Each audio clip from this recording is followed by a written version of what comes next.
बिस्मिल्लाहिर्रहमानिर्रहीम। अस्सलाम वालेकुम। क्या सिर्फ एक धागे और एक छोटी सी गेंद से हम फिजिक्स का एक अहम कानून समझ सकते हैं? जी हाँ, ये है सिंपल पेंडुलम। लेकिन सवाल ये है कि पेंडुलम आगे पीछे क्यों हरकत करता है, मीन और एक्सट्रीम पोजीशन क्या होती है, और इसी का टाइम पीरियड और फ्रीक्वेंसी किन चीजों पर डिपेंड करता है। आज के इस लेक्चर में हम इन तमाम सवालात के जवाब इंतहाई आसान अंदाज में समझेंगे, तो ये वीडियो को आखिर तक जरूर देखें। और आइए शुरू करते हैं। Simple pendulum. सिंपल पेंडुलम एक आइडियलाइज मॉडल है, एक आइडियल मॉडल है। इसमें एक स्मॉल लूप होता है और इस स्मॉल लूप को हम एक बॉब से अटैच किया होता है, और इसी बॉब और लूप को हम एक फ्रिक्शनलेस सरफेस को अटैच करता हो, और फिर हम इसी बॉब और रस्सी को अपनी मीन पोजीशन से डिस्प्लेस करता हो। तो जब यही डिस्प्लेस हो जाता है तो ये आगे पीछे हरकत शुरू करता है, और ये जो आगे पीछे हरकत शुरू करता है इसी को हम क्या कहते हैं? Simple pendulum. यानी ये प्रूफ होता है कि ये सिंपल पेंडुलम जो है ये सिंपल हार्मोनिक मोशन है। अगर आप इसी डायग्राम को गौर से देखें तो इसी डायग्राम में यही वाला जो हिस्सा है, ये वाला जो लाइन है, ये बॉडी का कौन सा पोजीशन है? ये बॉडी का मेन पोजीशन है, और मेन पोजीशन पर बॉडी रेस्ट में होता है। मेन पोजीशन में अभी इस बॉडी पर टू फोर्सेस एक्ट करते हैं। एक फोर्स टेंशन फोर्स है और दूसरा फोर्स क्या है? वो वेट फोर्स है। वेट फोर्स जो है वो डाउनवर्ड एक्ट करता है, और जबकि टेंशन फोर्स जो है वो अपवर्ड एक्ट करता है। ये टेंशन फोर्स है जो अपवर्ड एक्ट करता है, और ये डाउनवर्ड फोर्स जो है ये वेट है। यानी इसी मेन पोजीशन पर टेंशन फोर्स और वेट एक दूसरे को कैंसिल कर देते हैं, एक दूसरे को बैलेंस कर देते हैं। जब हमने इसी बॉब को अपनी मेन पोजीशन से डिस्प्लेस किया तो डिस्प्लेसमेंट की वजह से ये बॉडी एक्सट्रीम पोजीशन पे चला गया। अभी इसी एक्सट्रीम पोजीशन पर यहाँ पर जो वेट था इसी का टू कंपोनेंट बन गया। एक कंपोनेंट क्या बना और दूसरा कंपोनेंट क्या बना, ये भी गौर से देखें। अगर आप देखें या इसी बॉब पर यहाँ पर एक तो वेट एक्ट करता है, और दूसरा क्या है? इसी लेंथ को या इसी टेंशन को बैलेंस करने के लिए यहाँ पर भी इस पर एक फोर्स एक्ट करता है, और वो फोर्स क्या है? वो हमारे पास Wx है। वो हमारे पास क्या है? Wx का मतलब क्या है? mg cos थीटा है। और यहाँ पर एक परपेंडिकुलर फोर्स एक्ट करता है जो बॉडी को अपनी मीन पोजीशन की तरफ वापस लेकर आता है। वो हमारे पास क्या है? वो हमारे पास Wy है। अगर आप देखें तो इसी रूप में Wx और टेंशन जो है वो एक दूसरे के साथ क्या है? पैरेलल है। तो ये एक दूसरे के इफेक्ट को कैंसिल कर देते हैं। तो हमारे पास सिर्फ एक कंपोनेंट बाकी रह जाता है, और वो कंपोनेंट जो है वो क्या है? Wy है। और Wy इस बात का रिस्पॉन्सिबल है कि ये जो बॉडी है एक्सट्रीम पोजीशन से वापस मेन पोजीशन तक, और मेन पोजीशन से वापस एक्सट्रीम पोजीशन तक, और आखिर मेन पोजीशन पर वापस ले आ जाए। तो ये रिस्पॉन्सिबिलिटी अभी किस कंपोनेंट का बाकी रह गया? वो हमारे पास Wy का बाकी रह गया। बाकी जो जितने भी फोर्सेस थे वो एक दूसरे के इफेक्ट को कैंसिल कर दिया। और ये जो सिंपल पेंडुलम है इसी को हम स्मॉल डिस्प्लेसमेंट पर डिस्प्लेस करते हैं। यानी यहाँ पर जो थीटा है ना, ये डिपेंड करता है कि थीटा जितना स्मॉल हो तो इतना ही सिंपल पेंडुलम अच्छा वाइब्रेशन करेगा। क्योंकि यहाँ पर लिखा है मैंने सिंपल, अगर मैं ज़्यादा डिस्प्लेस करता हूँ तो फिर ये अपनी मेन पोजीशन और एक्सट्रीम पोजीशन के दरमियान जो हरकत करता है वो फिर सिंपल पेंडुलम नहीं होगा। क्योंकि सिंपल पेंडुलम में बॉडी रिपीटेड मोशन करते हैं, आगे पीछे सेम टाइम पीरियड में हरकत करते हैं। तो आइए हम अभी डेरिवेशन करते हैं कि क्या सिंपल पेंडुलम जो है वो सिंपल हार्मोनिक मोशन है या नहीं है। लेकिन ये भी याद रखें कि यहाँ पर जो रस्सी है या रूप है या स्ट्रिंग है, इसी का जो मास है वो इस बॉब के मुकाबले में बहुत कम होना चाहिए। यानी रूप का मास जो है वो वो इस बॉब के मुकाबले में बहुत कम होना चाहिए। और दूसरी बात क्या है? यहाँ पर जो रूप मैंने अटैच किया है, ये रूप हमारे पास वेटलेस होना चाहिए, यानी इनका मास बहुत कम होना चाहिए। और दूसरी बात, ये इनएक्सटेंसिबल होना चाहिए, यानी इसमें इलास्टिसिटी नहीं होना चाहिए, ये इनइलास्टिक होना चाहिए। तो ये हमारे पास फिर क्या बन जाता है, सिंपल पेंडुलम बन जाता है। अभी हम डेरिवेशन की तरफ चलते हैं कि कौन सा कंपोनेंट इस सिंपल पेंडुलम की मोशन के लिए रिस्पॉन्सिबल है। अभी इस वेट का 2 कंपोनेंट बन गया है, एक हमारे पास mg cos थीटा है और दूसरा mg sin थीटा है। मैंने आपको इस डायग्राम में बताया कि mg cos थीटा और टेंशन फोर्स एक दूसरे को बैलेंस कर देता है, जबकि mg sin थीटा जो है वो रिस्पॉन्सिबल कंपोनेंट है कि बॉडी को अपनी मेन पोजीशन की तरफ वापस ले आ जाए। तो हम ये कह सकते हैं कि रिस्टोरिंग फोर्स जो है, रिस्टोरिंग फोर्स ये बराबर है माइनस WY, ये ठीक है। अभी restoring force is equal to minus weight हमारे पास बराबर होते हैं mg का और y हमारे पास साइन थीटा का, क्योंकि हम बेस के साथ cos थीटा लगाते हैं और परपेंडिकुलर के साथ क्या लगाते हैं, साइन थीटा लगाते हैं। और यहाँ पर परपेंडिकुलर लाइन क्या है, इसी ट्राइंगल में ये जो लाइन है ये हमारे पास परपेंडिकुलर लाइन है, और ये जो थीटा के साथ जो एडजेसेंट लाइन है वो हमारे पास क्या है, बेस है। और ये हमारे पास क्या है, हाइपोटेन्यूज है। ये हाइपोटेन्यूज है, ये लाइन जो हमारे पास है ये परपेंडिकुलर है और ये हमारे पास क्या है, बेस है।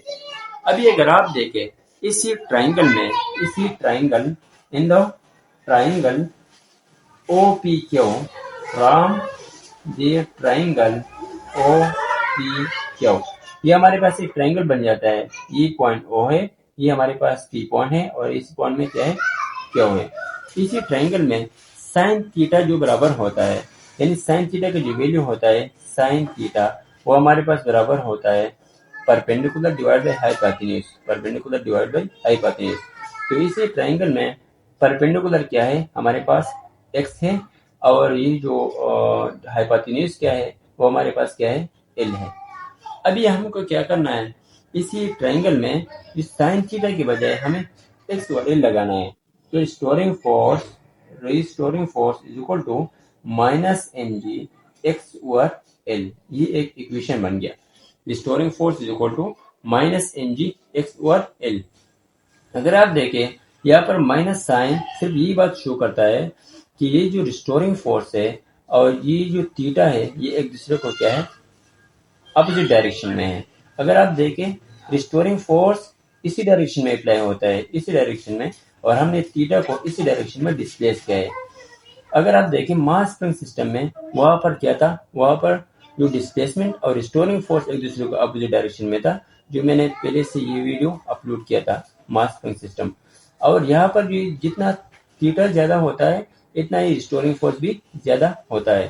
तो हमने यहाँ पर इसलिए माइनस का साइन लगाया है। Restoring force is equal to minus mg x over l। और हम ये भी जानते हैं कि रिस्टोरिंग फोर्स की वजह से इसी बॉडी में क्या पैदा होते हैं, एक्सेलरेशन पैदा होते हैं। तो एक्सेलरेशन हमने न्यूटन सेकंड लॉ से भी एक्सप्लेन किया है। तो हम कह सकते हैं कि restoring force is equal to ma। अभी हम इक्वेशन नंबर 1 और इक्वेशन नंबर 2 को कंपेयर करते हैं। तो हम कह सकते हैं कि compare equation number 1 and 2, equation 1 and 2। हमने इक्वेशन नंबर 1 और इक्वेशन नंबर 2 को एक दूसरे के साथ कंपेयर किया। जब हमने एक इक्वेशन नंबर 1 और इक्वेशन नंबर 2 को कंपेयर किया तो हमने क्या हासिल किया, ma इज इक्वल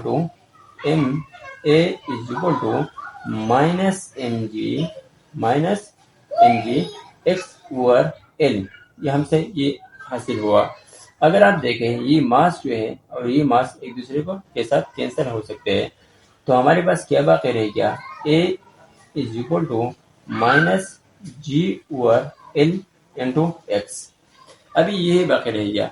अगर आप देखें यहाँ पर भी g ओवर l है, ये हमारे पास क्या है, कांस्टेंट है। क्यों कांस्टेंट है, यहाँ पर जो लेंथ है ये क्या है, इनएक्सटेंसिबल स्ट्रिंग है, यानी इस लेंथ में चेंज नहीं आता है। और इसी तरह जो ग्रेविटी है वो भी है क्या है, कांस्टेंट है। जब हम यहाँ से g ओवर l को हटा देते हैं तो इसके बजाय हम क्या लगाते हैं, प्रोपोर्शनलिटी लगाते हैं। तो हमारे पास क्या आते हैं कि acceleration is directly proportional to minus x, acceleration is directly proportional to minus x. और हमने सिंपल हार्मोनिक मोशन के लिए टू कंडीशन को इस्तेमाल किया था। एक हमारे पास क्या था, restoring force is directly proportional to minus x, और दूसरा कंडीशन क्या था कि acceleration is directly proportional to minus x. तो हमने प्रूफ किया ये जो सिंपल पेंडुलम है ये हमारे पास क्या है, सिंपल हार्मोनिक मोशन है, सिंपल हार्मोनिक मोशन है। लेकिन कब है, जब यहाँ पर ये जो साइन थीटा है ये अप्रॉक्सीमेटली इक्वल टू थीटा के बराबर हो जाए, sine theta approximately equal to theta के बराबर हो जाए। क्योंकि यहाँ पर साइन 1 डिग्री है, साइन 1 डिग्री और थीटा का जो वैल्यू है वो बिल्कुल एक जैसे आते हैं, वो बिल्कुल एक जैसे आते हैं। क्योंकि रेडियन 1 एंड साइन थीटा 1, इसी तरह sine theta 2 is equal to radian of 2 degree, sine theta 3 is equal to radian of 3 degree. ये बिल्कुल एक जैसे वैल्यू देते हैं, तो हम इसलिए साइन थीटा के बजाय थीटा भी यूज कर सकते हैं।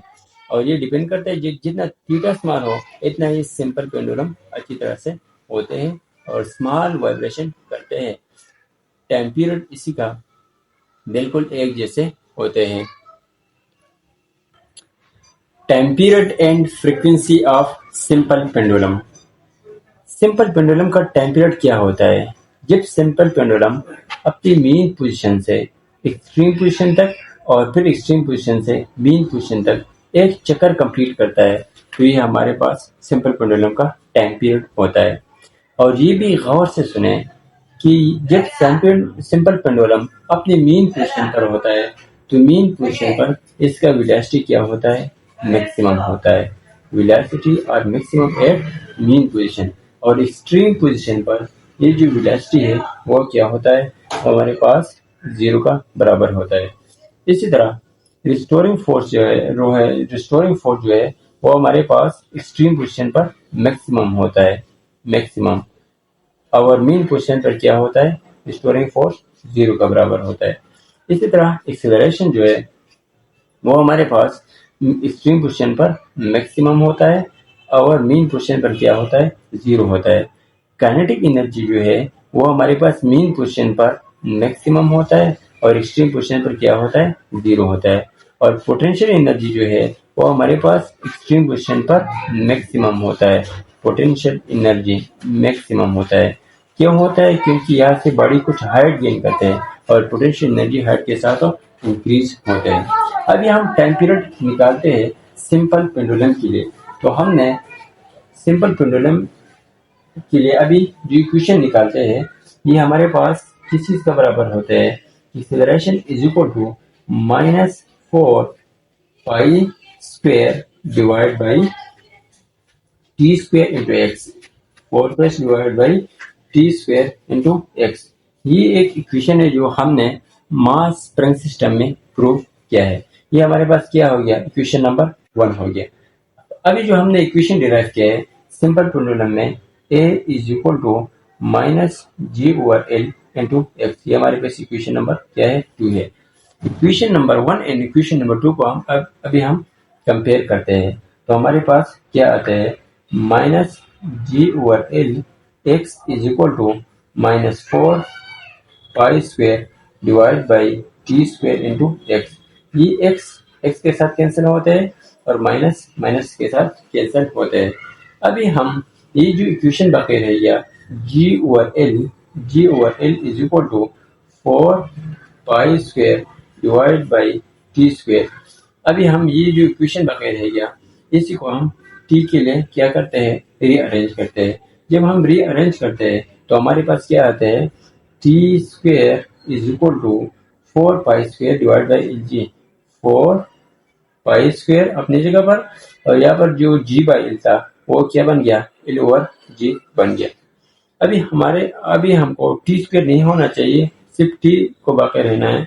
तो यहाँ पर भी स्क्वायर रूट ले ले और इस सारे टर्म को स्क्वायर रूट में बंद करें तो यही इसी के साथ कैंसिल हो जाए। और यहाँ पर जो 4 पाई स्क्वायर है ये असल में 4 का 2 स्क्वायर हम ले सकते हैं।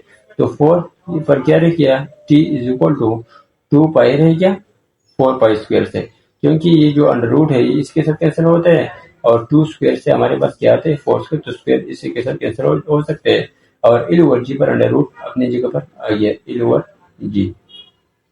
तो ये हमारे पास बन गया t is equal to 2 pi under root L over g, 2 pi under root L over g. ये हमारे पास किस चीज का फार्मूला है, formula for time period of simple pendulum.